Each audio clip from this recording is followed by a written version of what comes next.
สบายดีพ่อแม่พี่น้องหมดทุกคนมื้อนี้สิพาทุกคนมาเฮ็ดไส้อั่วส่วนวิธีเฮ็ดแนวใดไปรับชมกันเลยก่อนอื่นหมดก็เอาหอมบัวแดงกระเทียมหัวสิงไค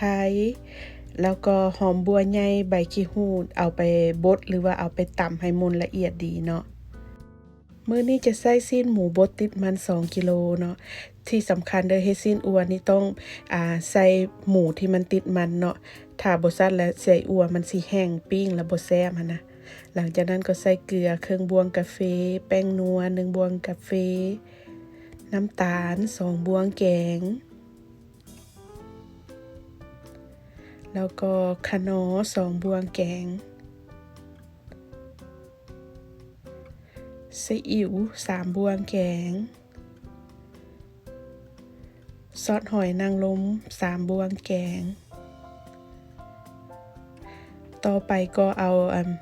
เครื่องที่เฮาบดก่อนหน้านี้ลงไปเนาะพวกหอมแดงผักเทียมหัวสิงไคหอมหัวใหญ่ใบขี้หูดนะเอาลงไปหมดเลยหลังจากนั้นก็คนทุกอย่างให้เข้ากันดีเนาะหลังจากคนทุกอย่างเข้ากันแล้วก็พักเมียนประมาณ30นาทีหรือ1ชั่วโมงหลังจากนั้นก็มาเกียมยัดใส่อั่วกันเลยถ้าแม่นไผบ่มีเครื่องยัดแบบนี้เนาะก็สามารถใส่ฝากระตุกน้ำดื่มหรือว่าเป็นจ่วยก็ได้เนาะยัดแล้วอันนี้มื้อนี้ข้อยก็จะใส่เป็นไส้ที่กระเจ้ามักเกลือมานะข้อยก็เอาไปล้างทำความสะอาดแล้วก็แช่น้ำเป็นที่เรียบร้อยหลังจากนั้นก็ค่อยๆยัดไปเนาะแล้วก็ถ้ามันมีฟองอากาศหลายนะมันมีอากาศอยู่ในไส้หลายก็เอาไม้จิ้มแควนี้เจาะๆไป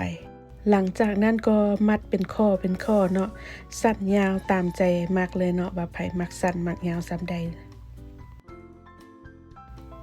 หลังจากนั้นสิเอาไปปิ้งหรือเอาไปจืนก็ได้เนาะถ้าแม่นไผเบิ่งจนจบแล้วก็อย่าลืมกดไลค์กดแชร์กด Subscribe เป็นกำลังใจให้ในเด้อ